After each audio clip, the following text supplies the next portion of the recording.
와, 그것도 원점수가 98점 정도 되면서 물리원 1등급을 찍은 남학생도 있었습니다. 더구나가 여러분들 아시다시피 With you, I can be sad with you.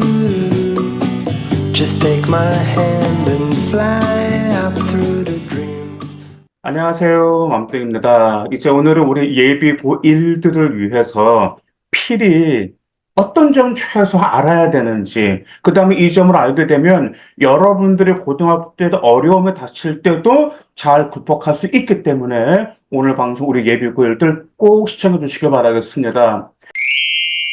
먼저 첫 번째로 우리 예비고일들은 이 점 잘 아실 겁니다. 내신이 최고의 비교과이기 때문에 먼저 여러분의 공부 습관과 취약 과목을 점검하셔야 돼요. 그런데 이게 여러분들은 에이 저도 알아요 라고 말씀을 하실 거예요. 아, 그 뻔한 거 아닙니까? 라고 하는데 이걸 실질적으로 하는 학생들이 얼마 없습니다.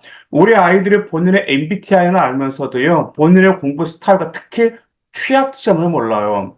여러분들 한 가지 기억하셔야 될 게, 여러분들 중학교 때는 그래도 벼락치기가 가능했잖아요. 하지만 고등학교 때는 벼락치기가 통하지가 않습니다. 그래서 미리 계획을 세워놓고 공부하는 습관을 들이는 게 정말 중요합니다. 여러분들이 공부 습관이 있고 없고 차이가 비록 그게 바로 내신이 올라가지 않는다 하더라도 이제 고등학교 2학년 올라갈 때부터 그때 그 습관에 있던 아이들의 내신이 향상이 되게 됩니다. 한 가지 제가 여러 학생들을 많이 봤어요. 한 여학생 같은 경우는 1학년 때 내신은 3점대였습니다. 근데 본인이 벼락치기 공부를 했었어요. 그 여학생이. 근데 벼락치기를 공부하면서 아, 본인이 공부 습관과 꾸준히 공부하는 습관은 중요하구나라는 점을 알고 1학년 때 꾸준히 공부 습관을 들였어요. 근데 1학년 2학기 때도 내신이 올라가다 0.5 정도 올라갔어요. 1등급 때도 올라간 것이 아니에요. 근데 놀라운 게 뭐냐면 2학년 때 터졌어요. 2학년 2학기 때 내신이 1점대, 그때 1.4로 모든 과목이 1.4로 올라갔고 3학년 때도 1.4 정도로 유지를 해줬다라는 말이에요. 그래서 그 여학생 그래 정말 공부는 꾸준한 습관을 들여서 누적되는 게 중요하다는 걸 그때 깨달았다라고 말하는 학생이 있었습니다. 그리고 이번에 지금 예비 고3 학생 같은 남학생이 있거든요. 그 남학생 같은 경우도 일반고인데 그 학생도 1학년 때는 내신은 좀 안 좋았습니다. 근데 꾸준히 공부하는 습관을 들였어요. 그러다 보니 이번에 정말 어렵다는 물리에서, 와, 그것도 원점수가 98점 정도 되면서 물리원 1등급을 찍은 남학생도 있었습니다. 더구나가 여러분들 아시다시피 과학 과목 중에 물리가 가장 어렵잖아요. 그러다 보니까 제발 여러분들 공부 습관과 함께 여러분들의 공부 누적량이 정말 중요하다는 점 기억하시고 공부 습관을 꾸준히 했다고 해서 바로 그게 성과가 나오지 않는다고 절대로 포기하지 마세요. 언젠가 그것은 고2 때 아니면 고등학교 1학년 2학기 때 갑자기 점수가 올라가기 때문에 그 점 꼭 기억해 두시기 바라겠습니다. 그리고 여러분들이 공부 습관을 들이면서 올바른 예습법과 이제 복습법을 빨리 여러분의 것으로 만드실 필요가 있어요.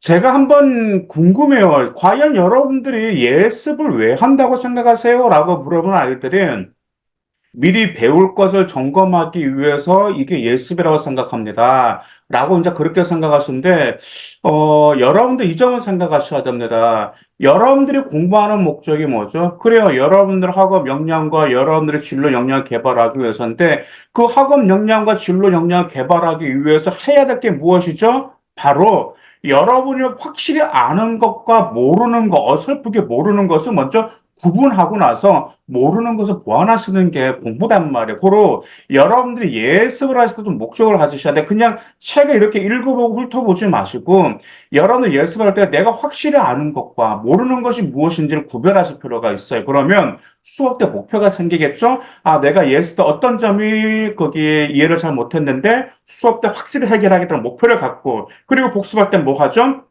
내가 이해를 못했던 부분을 제대로 이해했는지 복습하는 이러한 뭔가 방법과 목표를 가지고 접근하실 필요가 있습니다. 그리고 여러분들 지금 중학교 때 취약한 과목과 그다음 취약한 개념 점검하고 보완하셨습니까?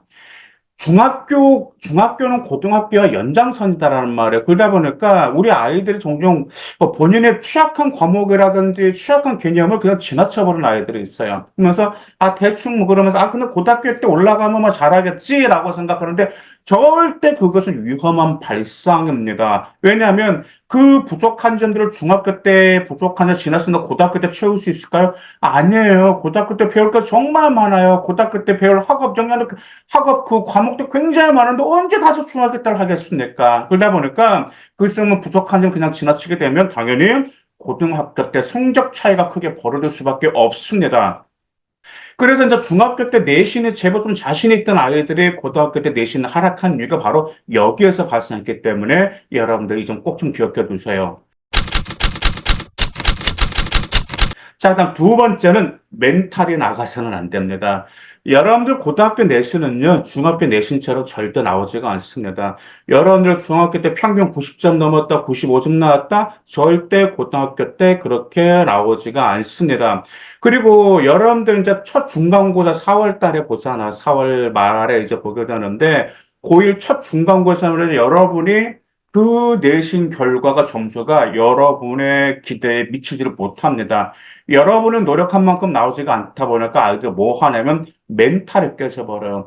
멘탈이 깨지면서 무슨 현상이 발생하게 되냐면 아이들이 무기력한 상태에 빠지게 됩니다. 그러면서 어떤 일이 생긴지 아세요? 바로 그 다음 기말고사까지 망쳐버린 경우가 있어요. 그 다음 어떤 학생 같은 경우는 거기서 멘탈이 깨지다 보니까 내신도 포기해. 비교과도 포기해. 그러면서 뭐 하냐면, 선생님, 저 그냥 수시 포기하고 정시에 올인할게요. 라는 학생들이 있는데, 그 학생들이 정시를 제대로 준비했을까요? 절대 안 해. 정시까지 다 망친 경우가 있어요. 그러다 보니까, 멘탈이 깨져도 거기서 모든 것을 포기해서는 절대 안 된다. 이 점 정말 중요합니다. 왜냐하면, 제가 이런 학생들을 너무 많이 봤기 때문에 그렇습니다. 난 세 번째, 이제 고등학교 1학년 때는 일단은 생활기록부를 본인의 관심 있는 계열을 좀 토대로 튼튼하게 마련하실 필요가 있어요.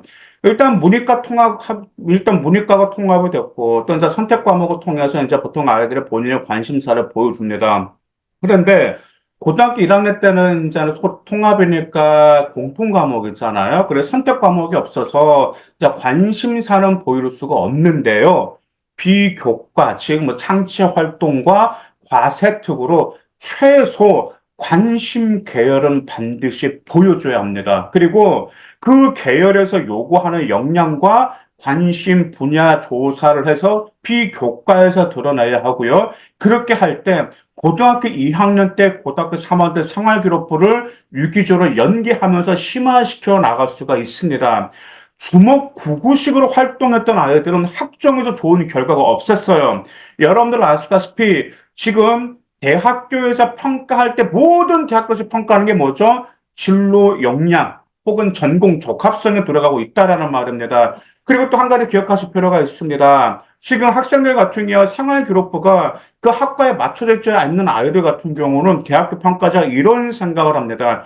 이 학생을 합격하면 우리 학과에 등록할까라는 점도 궁금증을 가지고 있고 의심을 가진단 말이에요. 그러다 보니까 여러분들이 생활교육부에서 저는 고1 때부터 이 분야에 관심이 있다라는 점을 보여줄 때 여러분들 학종에서 유리하다라는 반드시 기억하실 필요가 있습니다. 일단 네 번째로 시기별로 이제 중점 사항을 확인하셔야 하는데 3월 달 뭐 동아리 활동 그다음 학교 스케줄 나오죠. 3월 달, 4월 달, 5월 달에 뭐가 있고 그다음 11월 달은 어떤 발표가 있고 이런 점들을 쭉 발표가 나오는데 제가 시기별 중점 사항을 필히 강조한 것은 중간고사와 기말고사 사이가 매우 중요합니다. 그 이유가 무엇일까요? 중간고사가 끝나면 딱 두 달이라는 시간 이후에 기말고사를 보잖아요. 그렇죠? 근데 여러분들 한번 봐보세요. 4월 달에 중간고사를 하죠. 그럼 5월 달에 다가오죠. 5월 달에 뭐가 하죠? 학교 행사가 굉장히 많습니다. 뭐 스승의 날, 어버이날, 어린이날 이런 점들이 많다 보니까 축제도 많고 그다음에 뭐 체육대회도 많아요. 그런데 그것만 있는 건 아니고 또 뭣도 많이 나오죠? 수행평가 정말 많이 나옵니다. 그러면서 아이들이 뭐가 되냐면 학교 활동으로 굉장히 바쁜 상황에서 수행 평가를 준비한 시점에 기말고사가 들어가 시점 다가온다라는 말을 그러다 보니까 우리 아이들이 기말고사를 제대로 준비를 하지 못해요. 그래서 보통 기말고사가 중간고사 내신만큼 나오지가 않아요. 2학기 때도 마찬가지입니다. 그 이유가 뭐냐면 말씀드렸죠. 중간고사 끝나면 바로 뭐가 나오기 때문에 수행평가가 막 쏟아져 나오게 돼요. 그러다 보니까 아마 우리 어머님들도 아실 거고 우리 아이들도 아실 겁니다. 고등학교 수행평가가 중학교 수행평가하고는 전혀 게임이 되지가 않는다라는 점이죠. 그렇다고 해서 수행평가 하면 될 거 아니잖아요. 수행평가하고 나서 동아리 활동 어떤 보고서가 들어가는데 실험돼야 되지. 진로 활동에서 진로 관련 독서들도 있거나 아니면 진로 심화 보고서를 제출해야 되지. 이런 점들까지 챙겨야 되기 때문에 중간고사 끝나고 기말고사 사는 여러분들 정말 중점적으로 확인할 것인지 무엇인지 그다음 절대로 미뤄서는 안 된다라는 점 기억해 두세요. 정말 오늘 금방 말씀드린 이 네 가지만 제가 예비고를 피리피리피리 강조하고 있습니다. 이 네 가지만 여러분들 잘 듣고 여러분의 것으로 만들면 여러분들 고등학교 정말 대학교 좋은 대학교 가요. 학종으로 갑니다. 왜? 제가 봤습니까?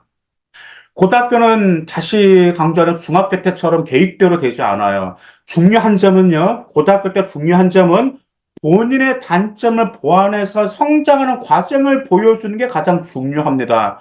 누구나 다 본인이 노력한 만큼 나오지가 않아서 실망하지만 그렇다고 해서 비교과고 내신을 포기해서는 안 돼요. 이것을 극복할 때 여러분의 이 점을 극복할 때요. 여러분의 생활 기록부 자체가 퀄리티가 올라갈 수밖에 없었고 그런 선배님들이 우주 상향 학종으로 합격했습니다. 우리 예비글들 모두 화이팅이고 최선을 다하시기 바라겠습니다. 감사합니다.